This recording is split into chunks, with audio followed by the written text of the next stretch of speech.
¿Qué harías si después de sacrificar tu vida entera por 7 hijos, ninguno de ellos volviera a buscarte? Ni en tu cumpleaños, ni en Navidad, ni cuando estuviste tan enferma que casi no lo cuentas. Pues sí, hay dolores que no gritan, que se quedan atorados en la garganta. Y esta historia te va a mostrar lo que es ser olvidada por quienes más amaste en este mundo. Me llamo Rosa Elena Mendoza. Tengo 82 años y puedo decirte con el corazón en la mano que fui madre, padre, enfermera y guerrera. Me las arreglé con las uñas para darles lo que podía y lo que no podía también. Puse comida en la mesa con el cuerpo destrozado y el alma llena de esperanza. Crié 7 hijos sola y al final me quedé con una casa vacía y un montón de recuerdos que nadie vino a buscar. Entonces, hazme un favor. Escucha esta historia hasta el final y compártela con quien necesite oírla. Después, cuéntame qué parte te llegó al corazón de verdad y desde qué ciudad me estás escuchando. ¿Sabes cuál fue el primer sonido que me hizo llorar después de vieja? No fue el portazo de alguien que se va, ni el grito de una discusión. Fue el ruido de mis propios pasos en la casa vacía. Un sonido hueco, un eco que rebotaba en las paredes como reproche. Porque el peor tipo de soledad es esa que te agarra cuando todavía estás viva, cuando todo alrededor sigue en pie, pero nadie más entra. Soy Rosa Elena Mendoza. Tengo 82 años. Y voy a decirte algo. Hay silencios con los que una nunca se acostumbra. Una aprende a vivir con ellos, pero no se acostumbra. Y lo peor de todo es que yo crié 7 hijos. 7 con estas manos, con estos callos, con los huesos doliéndome, con el alma remendada 1000 veces. Fui madre y padre después que mi marido nos abandonó cuando la más chica tenía apenas 2 años. Crié a cada uno con dignidad, con presencia, con sacrificio que ni Dios sabe. Y aún así estoy aquí sola, olvidada, y ni siquiera sé si fue a propósito o simplemente porque el mundo hoy corre tan rápido que no tiene tiempo de recordar a quién caminó despacio. Mi comienzo fue en un pueblito de la provincia, en las afueras de Córdoba. Hija de costurera y un hombre que trabajaba en el campo. Vida dura, pero honesta. Yo no tuve infancia, tuve responsabilidad. Trabajé desde los 9 años ayudando a mi madre con las costuras, cuidando a mis hermanos menores, lavando ropa ajena para ganar unos pesos. Cuando conocí a Héctor, pensé que Dios me había mandado un respiro. Él era guapo, pero no era eso lo que me atrapaba. Era la forma de hablar.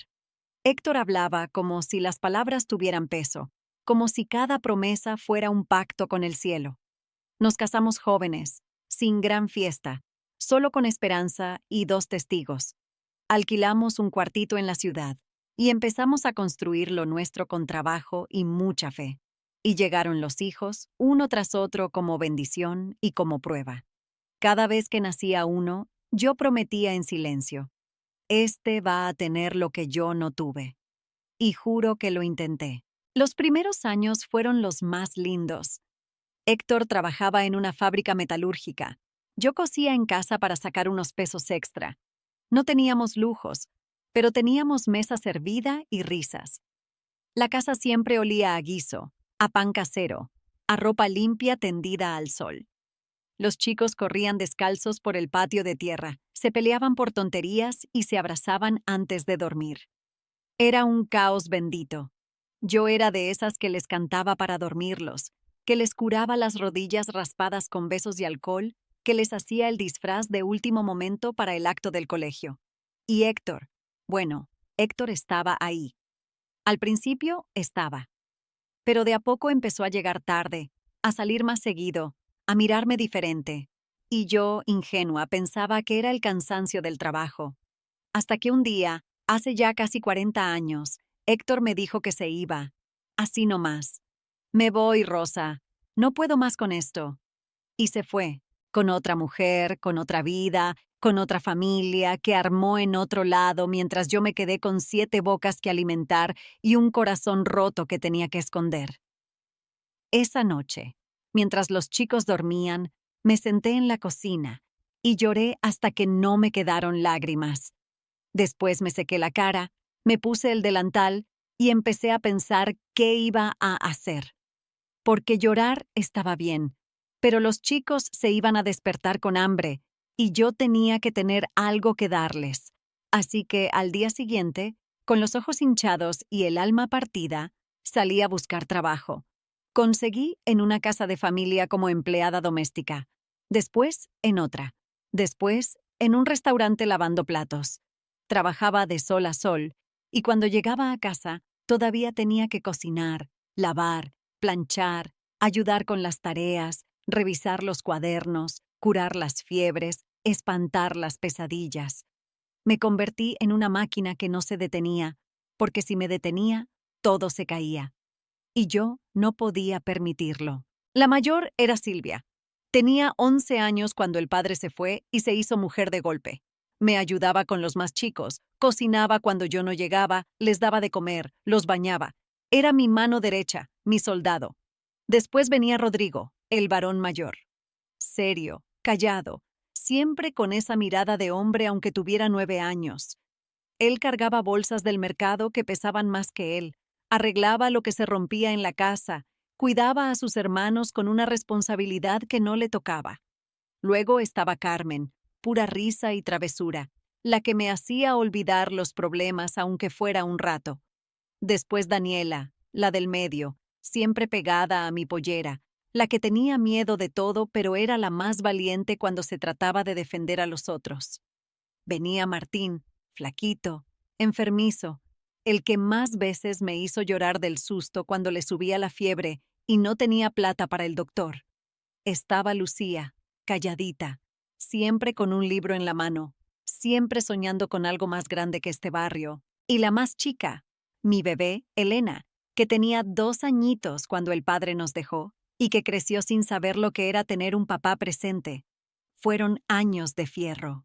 Me acuerdo de levantarme a las 5 de la mañana para dejar el desayuno listo, despertar a cada uno, asegurarme que estuvieran limpios y con los deberes hechos antes de salir corriendo a trabajar.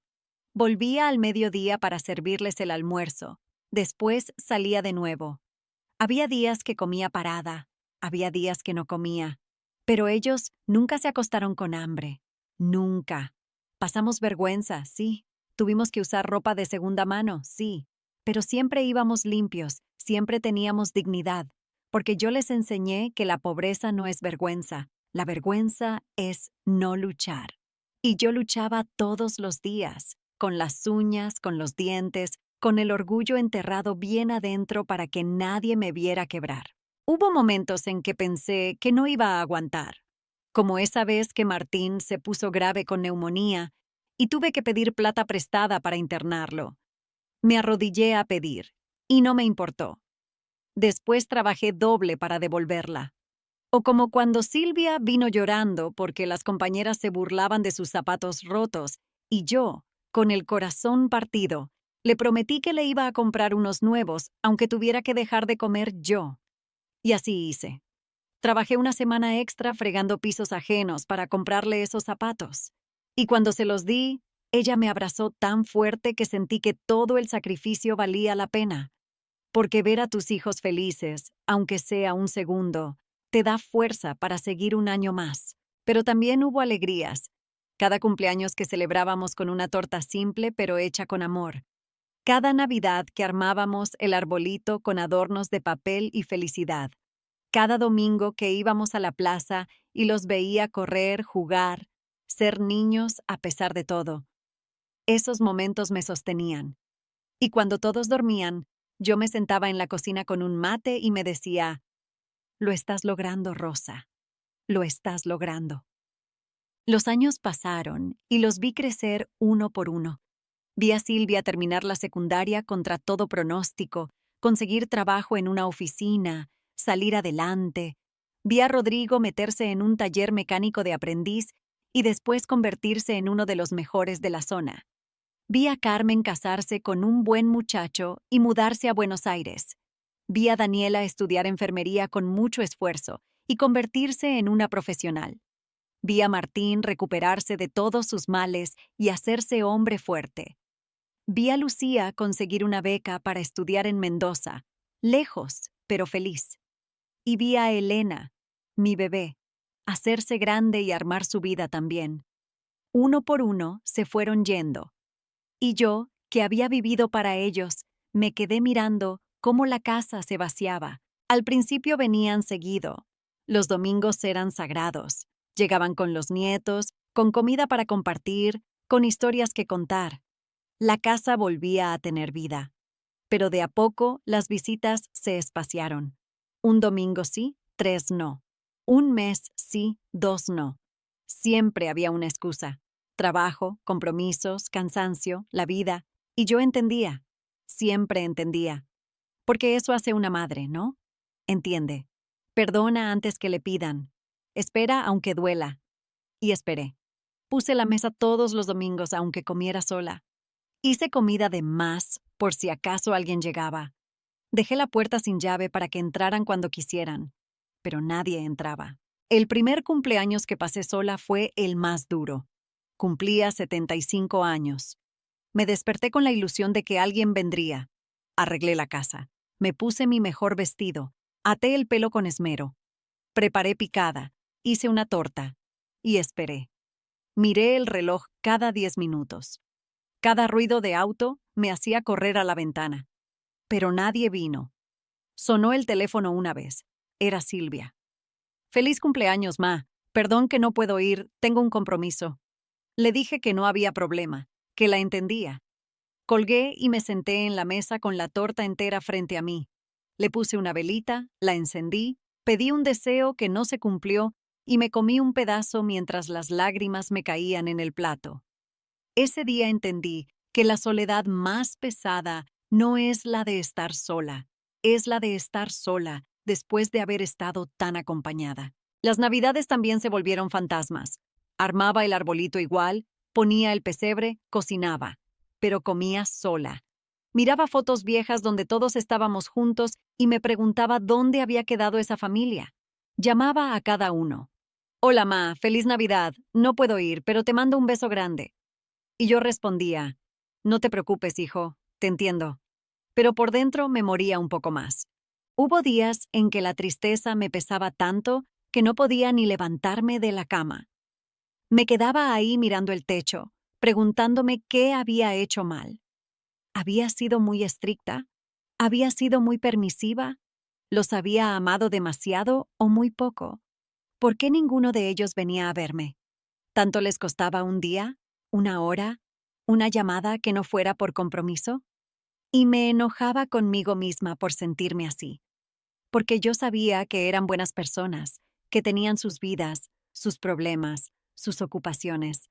Pero igual dolía como un puñal clavado en el pecho que nadie veía pero que estaba ahí, oxidándose con cada día que pasaba. Empecé a hablar sola, no de loca, sino de necesidad, porque el silencio se volvía tan denso que me ahogaba. Entonces hablaba con las paredes, con las fotos, con los recuerdos. «¿Te acordás, Silvia, cuando te enseñé a hacer ñoquis?», le decía a la foto de cuando tenía 10 años. Y me parecía escuchar su risa.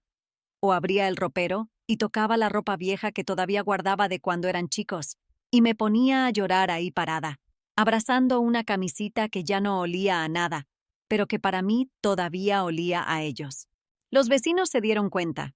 Doña Beatriz, la de la casa de al lado, me veía en el patio y me decía, «Rosa, ¿estás bien?». Y yo le sonreía y le decía que sí, que todo perfecto. Pero ella sabía. Una vez me encontró llorando en el jardín y se sentó conmigo sin decir nada. Solo estuvo ahí. Y a veces eso es lo que más se necesita, alguien que esté sin juzgar, sin preguntar, solo estando. Ella me contó que sus hijos también la visitaban poco, que así era la vida ahora, que los jóvenes estaban muy ocupados y uno tenía que entender. Y yo asentía, pero por dentro gritaba, «Yo también estuve ocupada y nunca los dejé solos». Me dio un ataque de ansiedad una noche. Fue horrible. Sentí que me moría, que el corazón se me salía del pecho, que no podía respirar. Llamé a Rodrigo, que vive más cerca. No contestó. Llamé a Silvia. Tampoco. Llamé a Carmen. Buzón de voz. Me quedé ahí sola, agarrándome el pecho, pensando que me iba a morir en esa casa vacía y nadie se iba a enterar hasta días después cuando empezara a oler feo. Pero no me morí. Me calmé de a poco. Respiré hondo, me tomé un té de tilo y me fui a dormir. Y al día siguiente, cuando Rodrigo me devolvió la llamada, le dije que no era nada importante, que solo quería saludar. No le conté. Porque, ¿para qué? ¿Para que se sintiera culpable? No. Yo no quería lástima, quería presencia. Pasaron los años y me fui acostumbrando a mi soledad. O al menos eso creía. Dejé de esperar visitas. Dejé de preparar comida de más. Dejé de mirar el reloj. Empecé a vivir para mí, aunque no sabía muy bien cómo se hacía eso después de toda una vida viviendo para otros. Me anoté en un taller de tejido en el centro comunitario. Ahí conocí a otras mujeres como yo, solas, olvidadas, pero con ganas de seguir. Nos juntábamos a tejer, a tomar mate, a contar nuestras penas sin juzgarnos. Era un bálsamo. También empecé a ir a misa los domingos, no porque fuera muy religiosa, sino porque ahí había gente, había cantos, había algo que llenaba el silencio. Y el padre Julio siempre me saludaba con cariño, siempre me preguntaba cómo estaba. Y yo le mentía, le decía que bien. Pero él me miraba con esos ojos sabios que tienen los curas viejos, y yo sabía que él sabía. Un día me atreví a escribirles una carta a cada uno. Les escribí todo lo que sentía, todo lo que no me animaba a decir por teléfono. Les dije que los extrañaba, que no les guardaba rencor, que entendía que estaban ocupados, pero que por favor no me olvidaran, que yo todavía estaba aquí, que todavía los necesitaba aunque fuera solo de vez en cuando. Mandé las cartas y esperé respuesta. Silvia me mandó un mensaje. Ay, ma, perdón, ya vamos a ir a verte. Te lo prometo. Carmen me llamó llorando, diciendo que tenía razón, que se había alejado mucho. Rodrigo vino un sábado, me llevó al supermercado y se quedó una hora tomando mate conmigo. Fue lindo, pero fue solo una vez. Los otros no contestaron. Y la vida siguió igual. Porque las promesas son fáciles, lo difícil es cumplirlas. Me enfermé hace 2 años. Fue algo serio. Empecé con dolores en el pecho, fatiga, mareos. No le di importancia al principio. Pensé que era la edad, el cansancio, las penas acumuladas. Pero un día me desmayé en la cocina. Me desperté en el piso, no sé cuánto tiempo después, con un dolor de cabeza terrible y el cuerpo temblando. Logré arrastrarme hasta el teléfono y llamar a la ambulancia. Me llevaron al hospital. Arritmia cardíaca severa, dijeron. Necesitaba quedarme internada, hacerme estudios, quizás una cirugía. Tenía miedo, mucho miedo. No de morirme, sino de morirme sola. Llamé a mis hijos desde el hospital, uno por uno. Les dije que estaba internada, que era algo del corazón, que necesitaba que vinieran. Y ahí sí vinieron. Todos, como por arte de magia, todos aparecieron. Silvia fue la primera en llegar. Entró a la habitación con la cara desencajada, los ojos rojos. Mamá, ¿qué pasó? ¿Por qué no nos avisaste antes? Y yo, conectada a cables y sueros, solo pude decirle, no quería molestar. Se largó a llorar. Me agarró la mano y me dijo, perdón, mamá, perdón por no haber estado. Después llegó Rodrigo, serio como siempre, pero con los ojos brillosos. Se paró al lado de la cama y me dijo, tranquila vieja, yo me encargo de todo. Carmen vino desde Buenos Aires. Se tomó un colectivo de noche para llegar. Daniela dejó su turno en el hospital donde trabajaba y se vino enseguida. Martín, que estaba en Rosario por trabajo, manejó 4 horas para verme. Lucía volvió de Mendoza. Y Elena, mi bebé, no se movió de mi lado ni un segundo. Estaban todos. En esa habitación chica de hospital estaban los 7. Y yo, aunque estaba enferma, aunque tenía miedo, aunque me dolía todo, me sentí completa. Porque después de años de estar sola, de sentirme invisible, ahí estaban ellos. Mis hijos, mi vida, mi todo. Los miré uno por uno y les sonreí. Y ellos me devolvieron la sonrisa entre lágrimas. Pasé casi un mes internada. Me hicieron estudios, me operaron, me pusieron un marcapasos. Fue duro, pero nunca estuve sola. Siempre había alguien conmigo. Se turnaban para acompañarme, para llevarme comida casera porque la del hospital era horrible, para leerme el diario, para contarme cosas, para simplemente estar ahí sentados en esa silla incómoda mientras yo dormía. Y en esas semanas pasó algo. Empezaron a reencontrarse entre ellos también. Hacía años que no se veían todos juntos y de repente ahí estaban, compartiendo mates en la sala de espera, recordando anécdotas, riendo, llorando, peleándose como cuando eran chicos y reconciliándose enseguida. Era como si mi enfermedad hubiera sido el empujón que necesitaban para volver a ser familia. Una tarde, cuando ya me sentía un poco mejor, los reuní a todos. Les pedí que se acercaran a la cama y les dije, escúchenme bien, no quiero que se sientan culpables, no los llamé acá para eso. Sé que tienen sus vidas, sus problemas, sus cosas, y está bien, pero quiero pedirles algo. No esperen a que yo me esté muriendo de nuevo para venir a verme, porque el tiempo pasa rápido y un día ya no voy a estar, y sé que van a arrepentirse, no de lo que hicieron, sino de lo que no hicieron, de las visitas que no me dieron, de las charlas que no tuvimos, del tiempo que perdimos.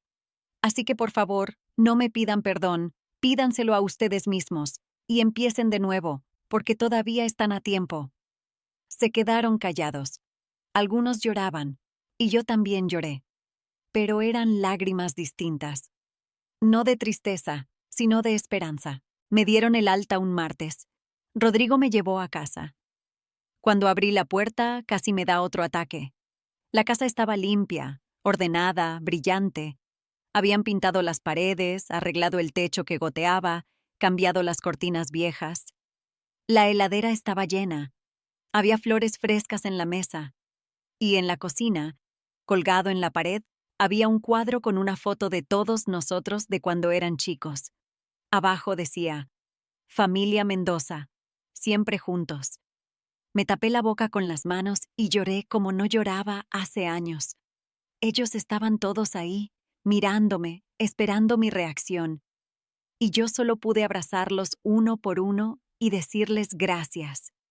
Gracias por volver. Gracias por no olvidarme del todo. Gracias por darme una segunda oportunidad de ser su madre estando presente en sus vidas. Las cosas cambiaron. No de un día para el otro, pero cambiaron. Silvia empezó a venir todos los miércoles después del trabajo. Se quedaba una hora, tomábamos mate, me contaba de su vida. Yo le daba consejos que a veces escuchaba y a veces no. Rodrigo me llamaba todos los días, aunque fuera 5 minutos. ¿Cómo estás, vieja? ¿Tomaste los remedios? Carmen me mandaba mensajes llenos de emojis y fotos de mis nietos. Daniela me llevaba al médico cada vez que tenía control. Martín me arregló el portón que estaba roto hace años. Lucía me llamaba por videollamada los domingos y me mostraba su departamento, sus plantas, su vida. Y Elena, mi bebé, volvió a vivir conmigo. Dijo que era temporal, que solo hasta que yo me recuperara del todo, pero yo sé que se quedó porque no quería que estuviera sola. Y no sabes lo que es después de tantos años de silencio, volver a escuchar pasos en la casa, música, una voz que no sea la tuya. Hace poco cumplí 82, y esta vez no estuve sola. Llegaron todos, con sus parejas, con mis nietos, con comida, con regalos, con amor. Armamos una mesa larga en el patio, pusimos música, bailamos. Yo bailé aunque me cansaba rápido, aunque el corazón me avisaba que parara. Pero no quería parar. Quería disfrutar cada segundo de eso, porque durante tantos años soñé con esto y ahora lo tenía. Y era más lindo de lo que había imaginado. Cortamos la torta, soplé las velitas, pedí un deseo. ¿Cuál? Que esto no terminara, que siguiéramos siendo familia, que no se olvidaran otra vez. Y no se han olvidado. Han pasado ya varios meses y siguen viniendo, siguen llamando, siguen estando. Claro que a veces se complica, a veces no pueden, a veces tardan, pero están. Y eso es lo que importa. Ya no espero que vengan todos los días, ya no necesito eso. Me basta con saber que no se olvidaron de mí, que todavía soy importante en sus vidas, que todavía me quieren aunque no lo demuestren todo el tiempo. Porque el amor no siempre es estruendo. A veces es un mensaje de buenas noches, una llamada cortita, una visita rápida un martes, y yo aprendí a valorar eso. Ahora paso mis días tranquila. Me levanto temprano, preparo mi café, salgo al patio a regar las plantas, voy al taller de tejido, a misa los domingos, a caminar por la plaza, y cuando vuelvo a casa, aunque esté sola, ya no me siento sola, porque sé que en cualquier momento puede sonar el timbre y ser alguno de mis hijos. O puede sonar el teléfono y escuchar la voz de Carmen preguntándome cómo estoy. O puede llegar un mensaje de Lucía con una foto de algo lindo que vio y quiso compartir conmigo. Y eso me llena. Me hace sentir viva, importante, amada. El otro día encontré una caja vieja en el ropero. Estaba llena de cosas de cuando los chicos eran chiquitos. Dibujos que me habían hecho, cartas del Día de la Madre escritas con letra temblorosa, fotos borrosas, un mechón de pelo de cada uno que había guardado. Me senté en el piso y me puse a mirar todo. Y me di cuenta de algo. Todo ese sacrificio, todo ese dolor, toda esa soledad, valió la pena. Porque al final del día, yo di todo lo que tenía. No fui perfecta, cometí errores, quizás fui muy dura a veces o muy blanda otras, pero di amor. Amor verdadero, incondicional, eterno. Y ese amor sigue ahí, en cada uno de ellos, aunque a veces se olviden de demostrarlo. Y es por eso, mi hijo, que te digo, nunca es tarde para volver. Nunca es tarde para pedir perdón, para llamar a tu madre, para visitarla, para decirle que la querés. Porque las madres, aunque no lo digan, sufren cuando sus hijos se alejan. Sufren en silencio, con dignidad, sin reclamar, esperando. Siempre esperando que vuelvas. Y cuando volvés, no te juzgan, no te reclaman, solo te abrazan y te dan la bienvenida. Porque así es el amor de madre. Incondicional, eterno, inquebrantable. Hay algo que aprendí en estos 82 años de vida.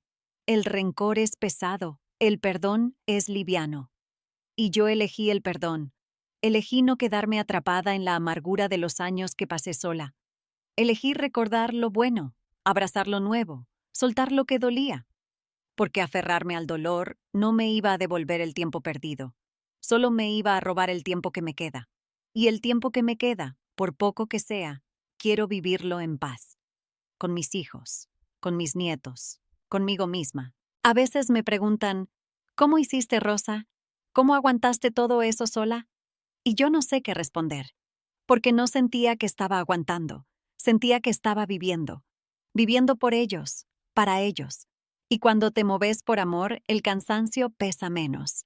Duele, sí, cuesta mucho, pero lo haces porque no podés no hacerlo, porque son tus hijos, y por tus hijos haces lo que sea, incluso sacrificar tu propia felicidad.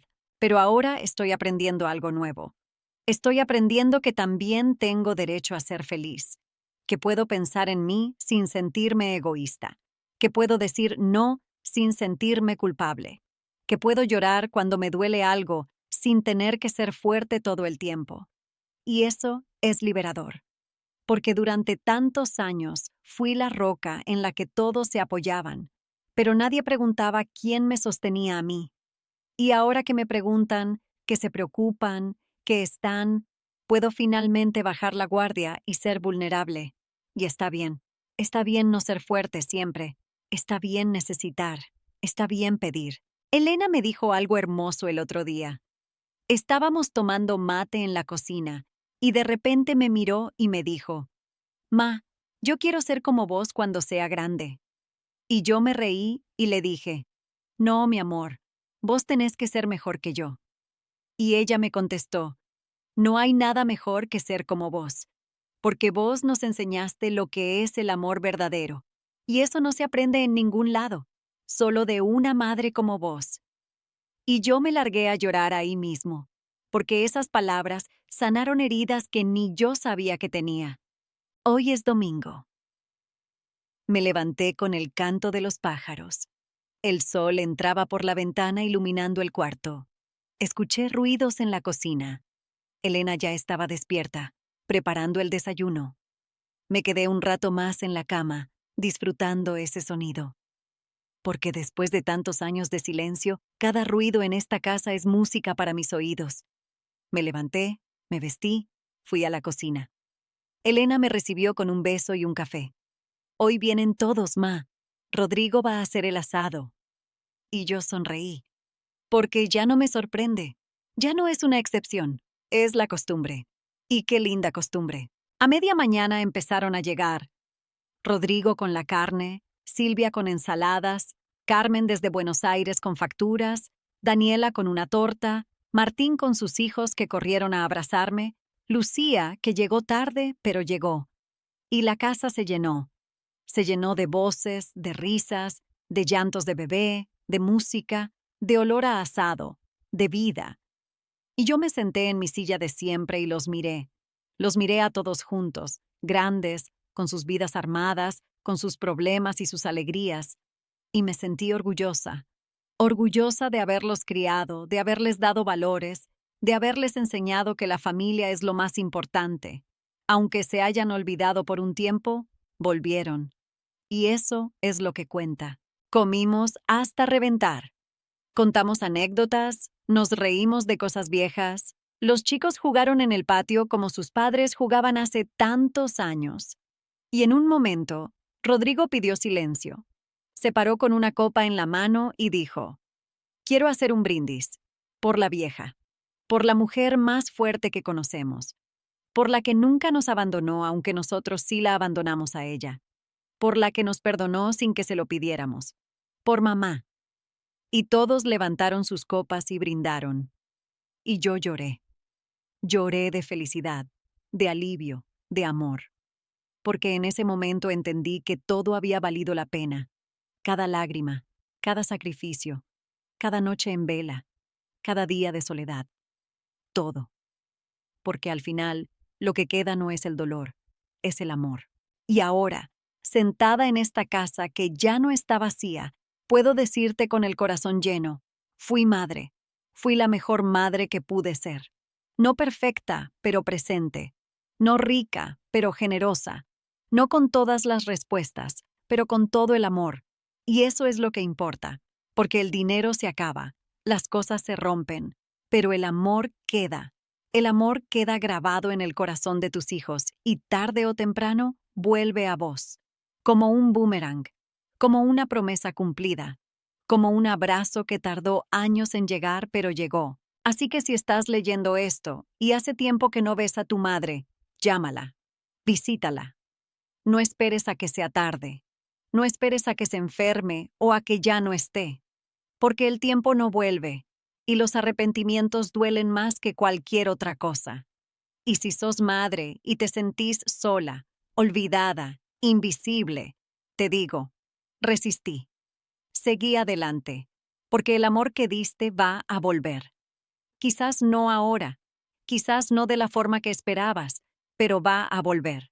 Y cuando vuelva, vas a entender que todo tuvo sentido. Yo soy Rosa Elena Mendoza. Tengo 82 años. Crié 7 hijos sola.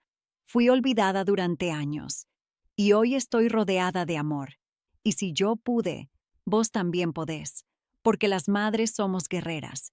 Y aunque el mundo nos olvide, nosotras nunca nos olvidamos, nunca dejamos de amar, nunca dejamos de esperar. Porque eso hacemos las madres. Esperamos, amamos, perdonamos. Y cuando nuestros hijos vuelven, aunque sea tarde, les abrimos los brazos y les decimos: bienvenido a casa. Porque eso es ser madre. Y yo lo fui. Y lo sigo siendo. Y lo seré hasta mi último suspiro. Ahora te pregunto, si estuvieras en mi lugar, ¿qué habrías hecho? ¿Habrías perdonado? ¿Habrías esperado? ¿O habrías cerrado la puerta para siempre? Pénsalo. Y después contame, ¿desde qué ciudad me estás escuchando y qué parte de mi historia te tocó el corazón? Porque estas historias no son solo mías, son de todas las madres que lucharon, que sufrieron, que amaron sin condiciones y merecen ser contadas, merecen ser escuchadas, merecen ser recordadas. Gracias por acompañarme en este viaje por mi vida. Gracias por escuchar. Gracias por estar. Y recordad siempre, el amor de madre nunca muere, solo espera. Y cuando menos lo esperas, florece de nuevo, como las flores después del invierno, como la esperanza después de la tormenta, como la familia después del olvido.